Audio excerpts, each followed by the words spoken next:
Well, welcome, welcome. Hello to everyone here in the sanctuary. Hello to everyone on our online campus. Look around. Are we abundantly blessed or what? Yes. Yes.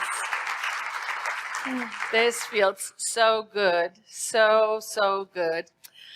Well, I am Reverend Karen Lewis. I am the other one of the senior minister team here at the New Vision Center together with Reverend Leslie, and it is my joy to be here today.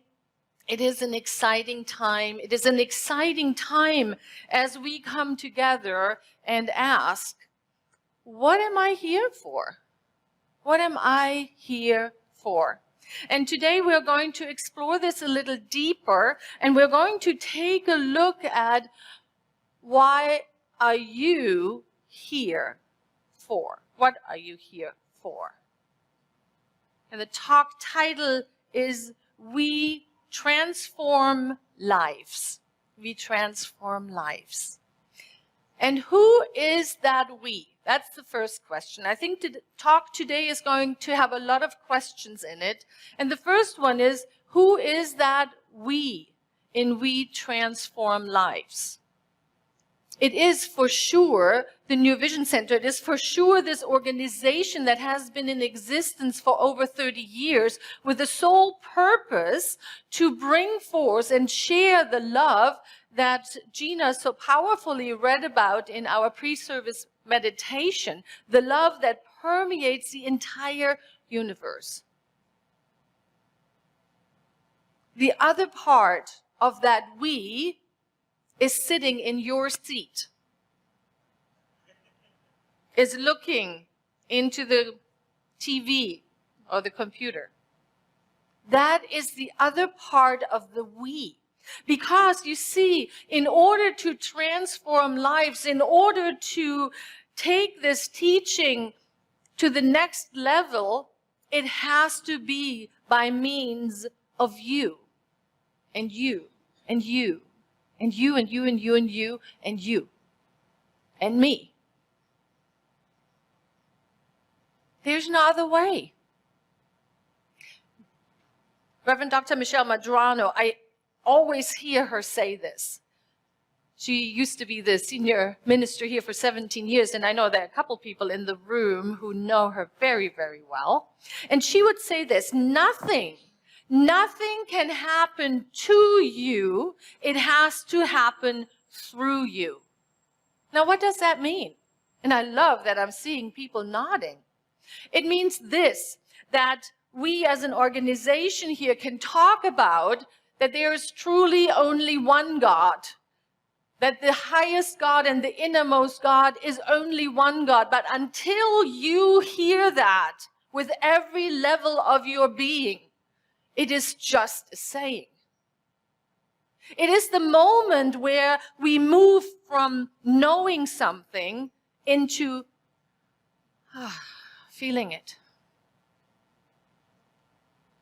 That is when lives are transformed. When we can meet life however it shows up for us from the place that we know that the divine and I are one. And so anything that comes my way then is interpreted or felt through this knowingness. What I love about this teaching is that Dr. Ernest Holmes, the founder of this teaching, has always said that he was not so interested in people reciting what this teaching is about, but he was really interested in people living this teaching. He says, give me one person who is willing to live this teaching. And that will be the person that takes it to the next level. So right now in this moment, right where you are sitting, that is the invitation. You are the one. You are the one. And so then we ask ourselves, what is the role of the New Vision Center? What is the role of this beloved community? I believe that the role of this community, of each one of us, because we have firmly established that each one of us is the New Vision Center. It is not some organization out there. It is living within us. And so we all are charged with creating the perfect circumstances, or at least conducive circumstances, for one to connect with, to absorb this truth.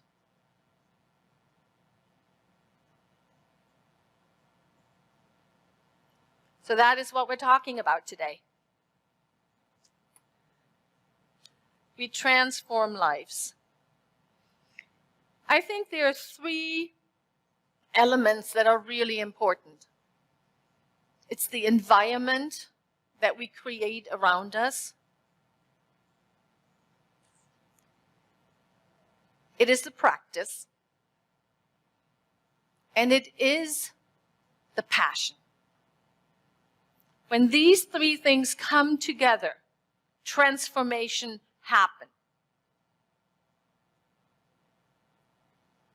When these 3 things come together, we hardly recognize our lives. So let's walk them out together. First, the environment.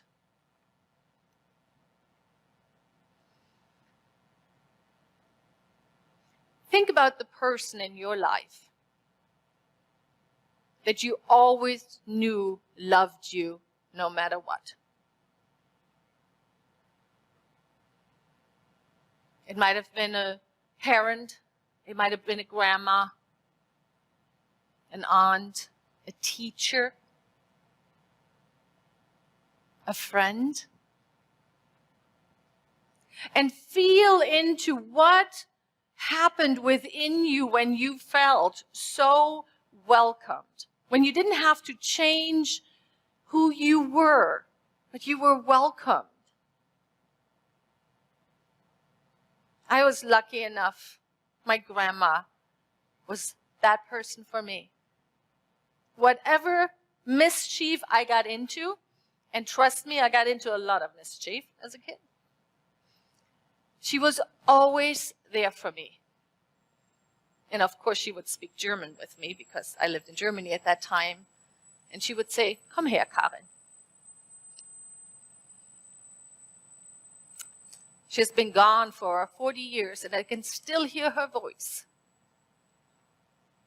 If you connect with that feeling, with that welcoming feeling, and you can take it and project it onto the divine, feel so welcomed by the divine, by the God of your understanding, by that which is greater than you are, life changes. Life changes. Because we don't have to fight against it, or we don't have to justify ourselves, and we don't have to do anything but be loved. And that is the environment that helps us transform. For me, there's this wonderful poem by Dr. Ernest Holmes that brings forth that feeling in me. If you read the newsletter, you read part of it.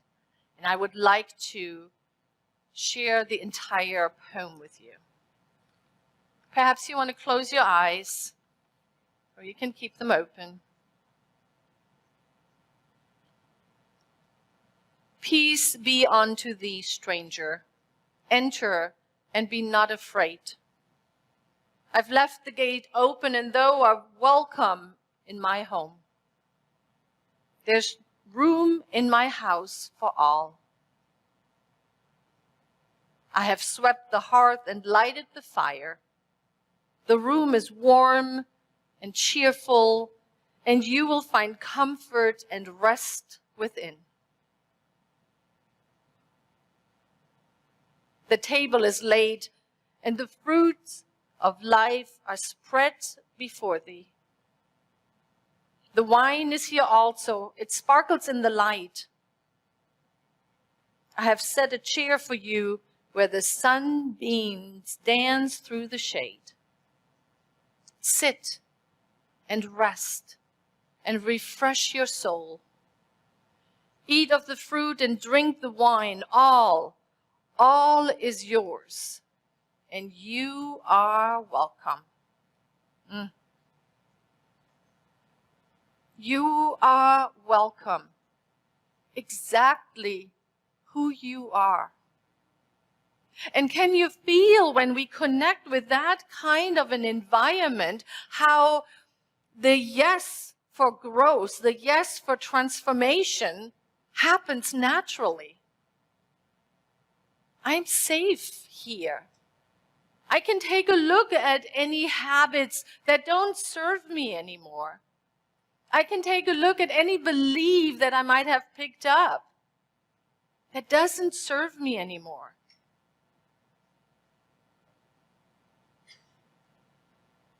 I can grow. Who all has experienced growth because of something they heard at the New Vision Center or at any other of these centers that are all over the world? Anybody? Oh, yes, right? The tools that we talk about here are designed for us to grow. And what does it take? It takes, all together now, practice. Yes. Because, Michael Jordan didn't make all of those hoops without practice. And it's the same with wanting to have the life, wanting to experience the life that is filled with love and kindness and peace and harmony and joy and opportunity and abundance and wisdom. It is not that life changes, it is us who changes. It is us who is open and recognize all the good that is truly available for us.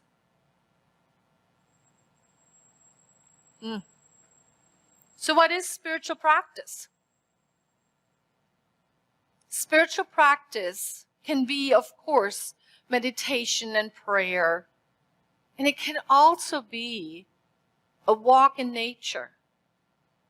It can also be really listening.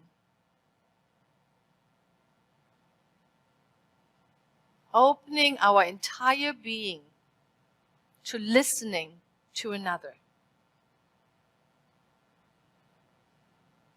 We have a slide that talks about the role of spiritual practice. And yes, that's my grandson. Just thought I'd point that out. The role of spiritual practice is basically to exhaust the seeker. If the practice does what it's supposed to do, it exhausts our energy for seeking, and then reality has a chance to present itself.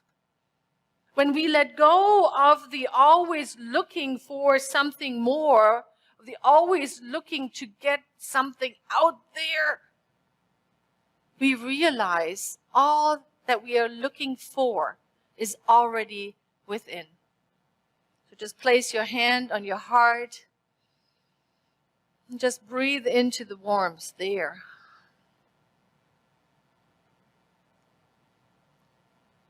And this connection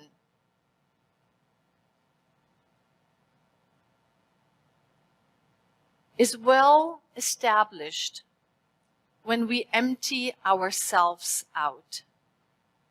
You know what the 4 worst words against spiritual growth are? I already know that.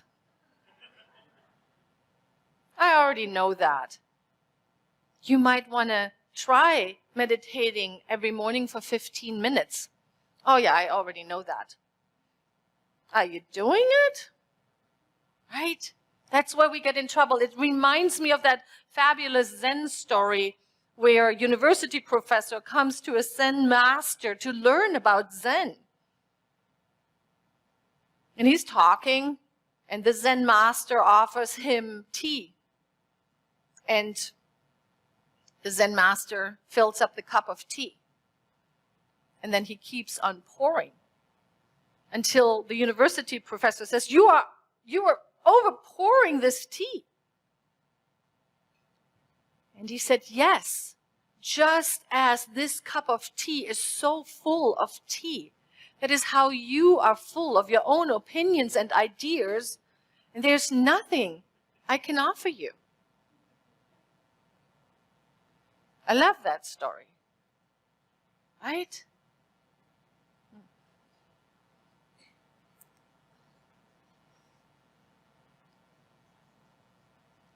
So Mark Napo reminds us that the result of unmitigated practice is that the life force that surfaces through us does what it does best. It lives and finds other life. And that is why a spiritual community is so beneficial.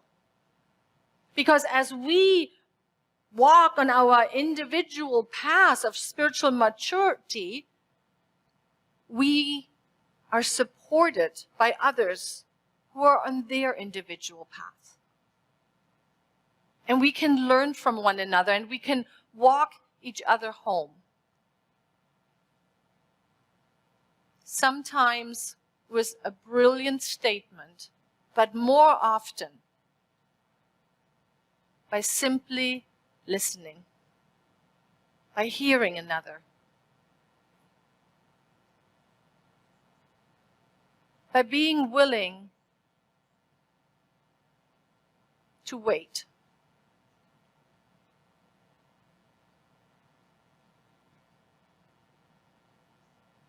to love.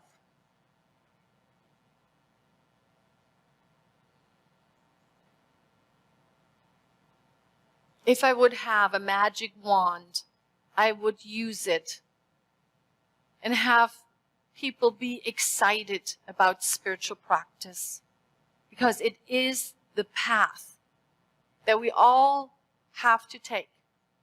We get to define what spiritual practice means for us, which one works for us, and we all have to do it. And what helps us to determine, well, what is the spiritual practice that works best for me, is to look at our passion. What are you passionate about? For some people, it might be music, maybe chanting, listening to inspired music. For others, it might be gatherings, being together with other people. And of course, the opposite, being in solitude, being willing to be alone with ourselves. Passion helps us move us forward on the path. A few weeks ago, several of us have come together and created and listened for and called in the new NVC covenant. Now, if you're not familiar with what a covenant is, the covenant is an agreement that we as an organization have made with the divine. It's truly an agreement that we enter into with the divine, with God, with the universe, with whatever word works for you. And in this covenant, there are different elements, and the bulk of it are our intentions. It is where one gets really clear of, what is my intention? What is my intention for being here?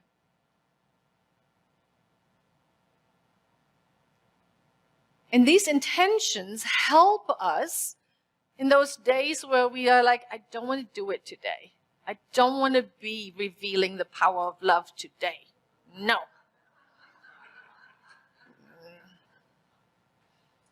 those are the days where we can pick it up and say, okay, let me remind myself. Let me remind myself. So a covenant is really, really a fabulous spiritual practice.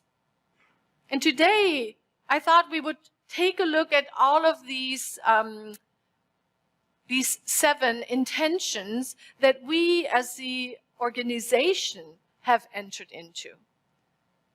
And here's what I'm inviting you to do. As I go through these, listen, hear which one chooses you, because that's really how it happens. And then I'll let you know afterwards what we do with that. I also want to let you know that this covenant is on our website for those of you on our online campus. For those of you here, they are printed on the Keep Me sheets that we passed out. But I invite you to take the Keep Me sheet home with you so you have a reference for it. But stay present here as we walk through them together.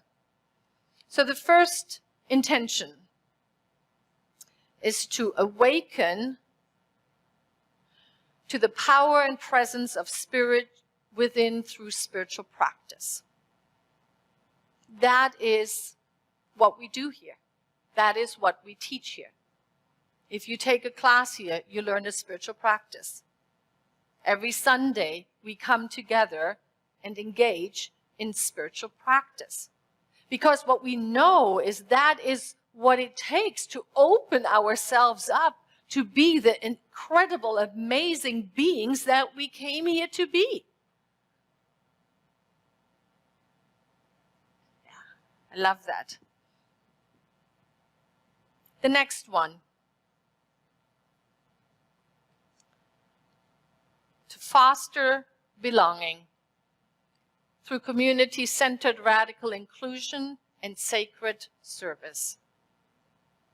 Belonging is such a big, big word. Here, for me, that is that feeling that I was talking about that I can hear in that poem by Dr. Ernest Holmes. The feeling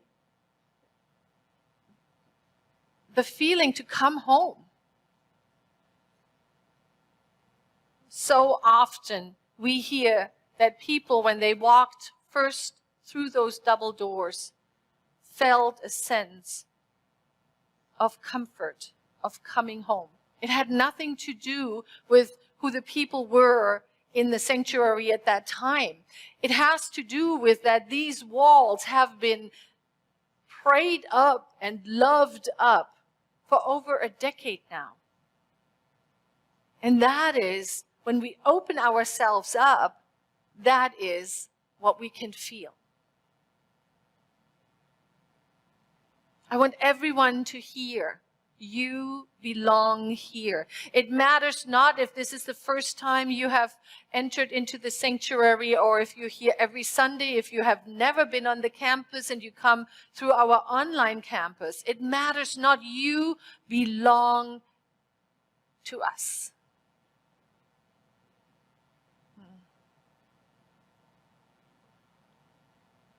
The next one is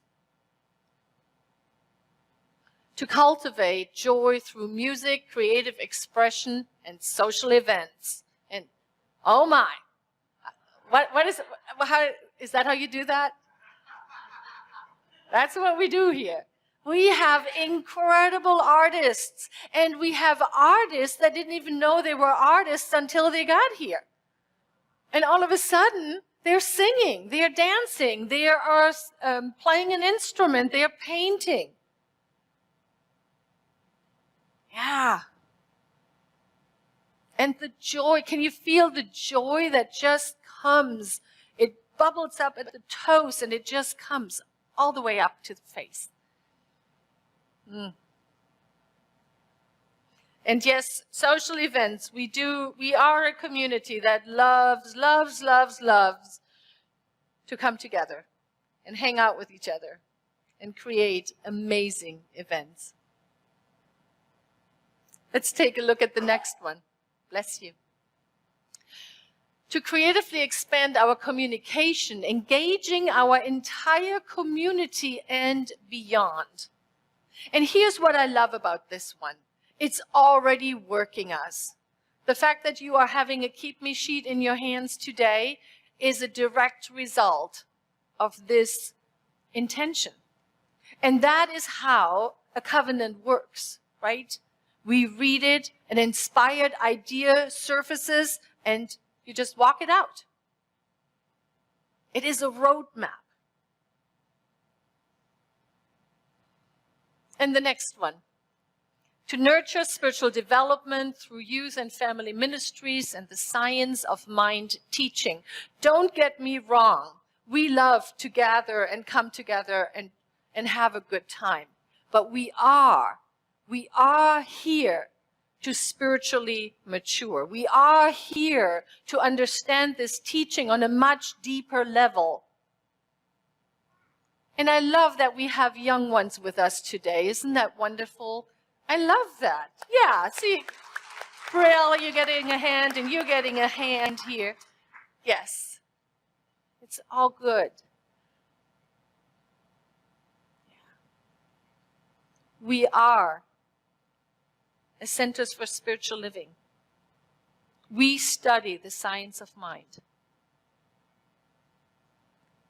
And we have a lot of fun doing it. And that brings us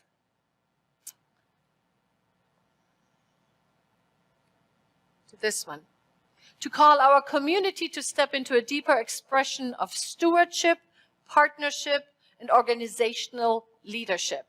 Now, you might ask, what does that have to do with spiritual growth? But it does. When we make commitments, when we enter into agreements, and then we walk it out with each other, we learn that we can trust ourselves. And trust, just as feeling welcome, is one of the pillars for spiritual growth. And I believe we have one more: to live in freedom, abundance, and financial integrity. Yeah. The whole idea, as I contribute, as I give, so I receive. The true understanding that that is how the law of circulation works.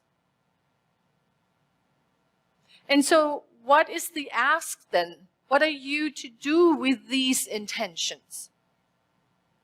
I'm asking you to read them and allow one to pick you. Allow one to choose you. That is your vehicle to move on your individual path of spiritual growth. I know that you will connect with whatever is yours to do around it. And we want to hear about it. So send us an email, let us know how it impacted you. We were just talking about bringing back a wall that has it's a manifested prayer wall, something that we worked on manifesting in our lives and putting it up there. So I'm very excited. I can't wait to see that and see what comes up. And I believe that it is because we're taking the time to anchor into these intentions.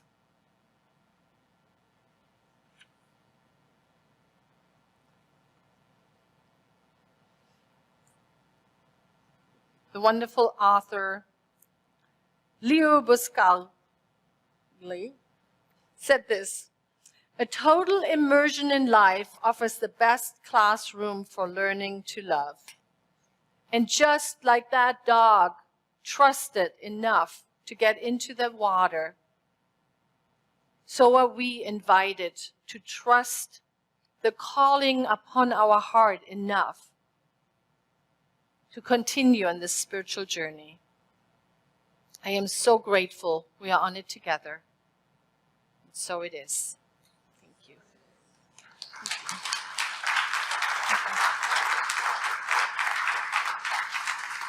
And so I invite all of the practitioners of this teaching and all of the ministers who are in service here to simply rise. As I speak a spiritual mind treatment, our form of affirmative prayer to anchor us in this truth. And I start with gratitude. How grateful I am to know that there's one power, one presence, that the divine is everywhere. For there is no place where God is not. And so I allow this ever-present energy to take a hold of me. I allow my heart, my mind, my entire being to open up and recognize sweet spirit in the voice of a babe,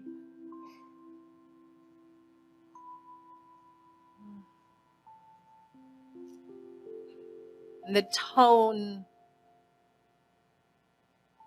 of the music,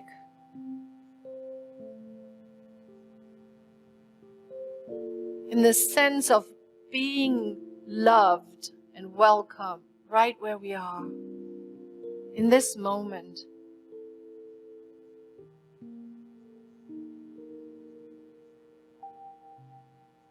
And as I step consciously into this vibration of love, I recognize that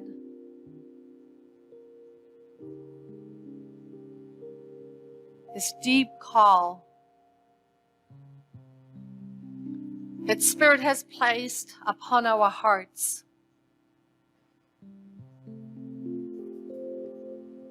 to know who we are, sparkles of the divine.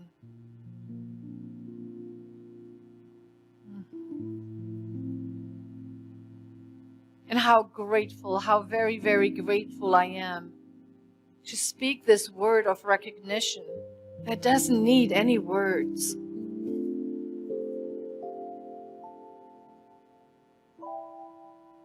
That simply is, as we connect with the I am at the very center of our being.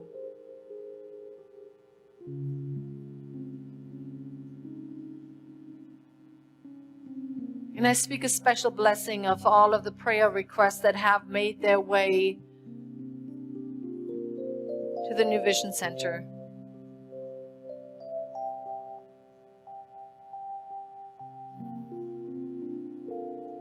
How grateful I am to know that the truth is being revealed, that elegant solutions make themselves known where we didn't even see an opening before. All because we trust and we know. Thank you, life. Thank you, life. So I let it be. I let it go. And so it is.